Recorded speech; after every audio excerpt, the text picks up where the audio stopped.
नमस्कार, मैं डॉक्टर संतोष आपका स्वागत करता हूँ आज के इस नए यूट्यूब के वीडियो में। आज के इस वीडियो में बात करेंगे एक स्पेसिफिक दवाई जो कि रेस्पिरेटरी ट्रैक्ट के लिए बहुत ज़्यादा असरदार है। दवाई का नाम है सेनेगा। मदर टिंचर में इस्तेमाल होता है ये दवाई। इसके साथ साथ बहुत सारी ऐसी मदर टिंचर्स हैं जो कि रेस्पिरेटरी ट्रैक्ट के इन्फेक्शन में बहुत ज़्यादा मदद करती है।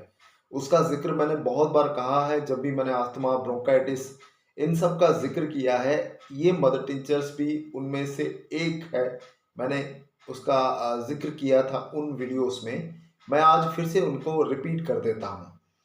सेनेगा जो मदर टिंचर इस्तेमाल होता है खास करके ब्रोंकाइटिस के केसेस में, जो कि रेस्पिरेटरी के जो सांस लेने में तकलीफ होती है, उसके साथ सूखी खांसी होती है, सांस लेने में जो वल्गम जमा हो जाता है वो कितनी भी आप निकालना चाहे वो निकलता नहीं है। बहुत ही टफ म्यूकस, मतलब ऐसे जम जाता है बहुत ज़्यादा म्यूकस, और उसको खींचने पर भी नहीं निकलता। तो वो वल्गम को लूज करके जो कि डिस्निया है, ब्रेथलेसनेस है, उसको रिलीव करता है सेनेगा क्यू। मदर टिंचर्स में इसका ज़्यादा इस्तेमाल होता है। सेनेगा के साथ साथ कुछ अलग मदर टिंचर्स है, जैसे कि अस्थमा के वीडियो में मैंने कहा है कि Aralia Q, Grindelia Q, Eucalyptus Q, Blatta Q, ऐसे कुछ इंपॉर्टेंट मेडिसिन हैं जिनको मिक्स करके सेनेगा क्यू के साथ दिया जाता है और उसका रिजल्ट बहुत ही अच्छा आता है। खास करके जिनको शुरुआती दौर में अस्थमेटिक का प्रॉब्लम रहता है या फिर ब्रोंकाइटिस का प्रॉब्लम रहता है। जब ये कंडीशन बहुत ज़्यादा प्रोग्रेस कर लेता है तो मदर टिंचर्स के सहारे उसको कंट्रोल कर पाना मुश्किल हो जाता है, तब हम पोटेंसी का सहारा लेते हैं। पोटेंसी भी जब हम प्रॉपर तरीके से उसका इस्तेमाल करेंगे तभी जाकर बीमारी को जड़ से ख़त्म कर पाएंगे। मैंने कई बार अपने वीडियोस के माध्यम से कहा है। और पोटेंसी का सिलेक्शन तब होता है जब प्रॉपर तरीके से हम जो माइजमेटिक डिजीज है, जो माइजमेटिक सिम्टम्स है, उसका डायग्नोसिस करें और उसको प्रॉपर तरीके से केस टेकिंग किया जाए और एक एक सिम्टम्स को अच्छी तरह से एनालिसिस करके उसका रिपोर्ट्राइजेशन करके जो दवाई फाइनली निकलता है। एक deep acting polycrest anti miasmatic remedy देने के बाद ही जो अस्थमा, ब्रोंकाइटिस, ये जितने भी रेस्पिरेटरी प्रॉब्लम है उसको जड़ से खत्म किया जा सकता है।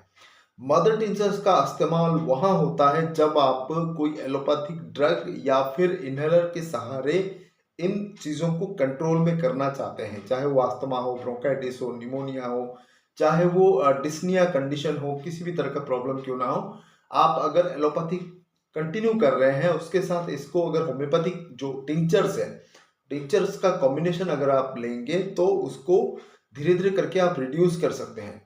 फिर जाकर जब आपका एलोपैथिक पूरा जो दवाइयाँ हैं वो बंद हो जाए, ये टिंचर्स का इस्तेमाल भी आपको कम करना है। फिर उसके बाद आपको पोटेंसी की सहायता लेनी है, तभी जाकर आप इसको जड़ से ख़त्म कर सकते हैं। और बहुत सारे ऐसे पोटेंसी वाले मेडिसिन है, डीप एक्टिंग पॉलीक्रेस्ट रेमेडी है, जैसे कि Arsenicum album, Natrum sulph, Tuberculinum, Bacillinum, Phosphorus, Calcarea carb, Lycopodium, ऐसे जो डीप एक्टिंग पॉलीक्रेस्ट दवा हैं जो इन जैसे बीमारियों को जड़ से खत्म कर सकती है।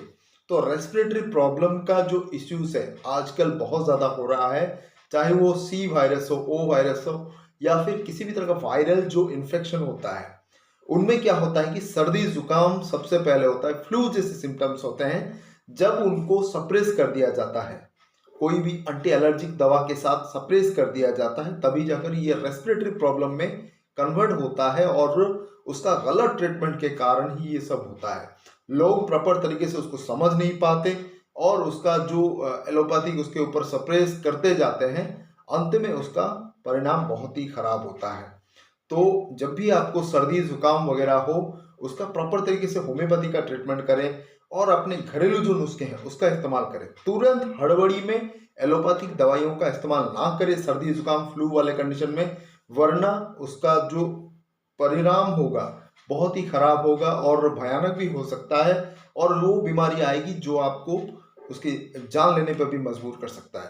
सेनेगा क्यू जाने से पहले मैं बता देता हूँ कैसे आप इस्तेमाल करेंगे उसका।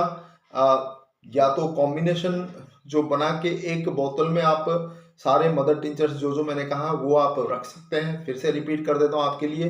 Blatta Q, senega Q, aralia, grindelia, eucalyptus, ipeca भी मिला सकते हैं आप। ये कंडीशन के हिसाब से अलग अलग मदर टिंचर्स आ सकता है, उसका कॉम्बिनेशन आप बना के फिर उसमें से 20 बूंद दिन में 2 से 3 बार मिला के ले सकते हैं, बहुत क्विकली रिलीफ मिलेगा। अगर सिर्फ ओल्ड अस्थमेटिक के लिए, ओल्ड ब्रोंकाइटिस जो पेशेंट होते हैं उनको आपको सिर्फ सेनेगा क्यू देना है तो भी आप 20 बूंद दिन में 2 से 3 बार पानी में मिलाकर आराम से दे सकते हैं, बहुत क्विकली इसका रिजल्ट आएगा।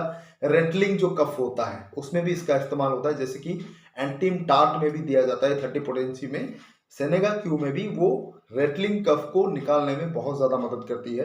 इसका भी मदर टीचर्स दे सकते हैं, वही 20 बूंद 2 से 3 बार आप आराम से दे सकते हैं पानी में। फिर उसका जो कंट्रोल में आ जाए फिर उसको 2 बार फिर 1 बार ऐसे करके धीरे धीरे रिड्यूस करके डोज बंद कर देना है। तो आज के लिए बस इतना ही, बहुत बहुत धन्यवाद। और वीडियो को शुरुआत से लेकर अंत तक देखने के लिए आपको बहुत बहुत शुक्रिया। और जो मेरे पुराने दोस्त जुड़ रहे हैं वीडियो को ज़रूर लाइक करिए, शेयर करिए, और जो मेरे नए दोस्त जुड़ रहे हैं चैनल को ज़रूर सब्सक्राइब कर ले और जो बेल आइकन है उस पर ज़रूर क्लिक कर ले, ताकि जो भी नया वीडियो मैं अपलोड करूं आने वाले दिनों में, मेटे या मेडी का सेशन हो चाहे किसी भी तरह का सब्जेक्ट का क्यों ना हो, तुरंत नोटिफिकेशन के द्वारा आप तक पहुंचे। बहुत बहुत धन्यवाद, नमस्कार।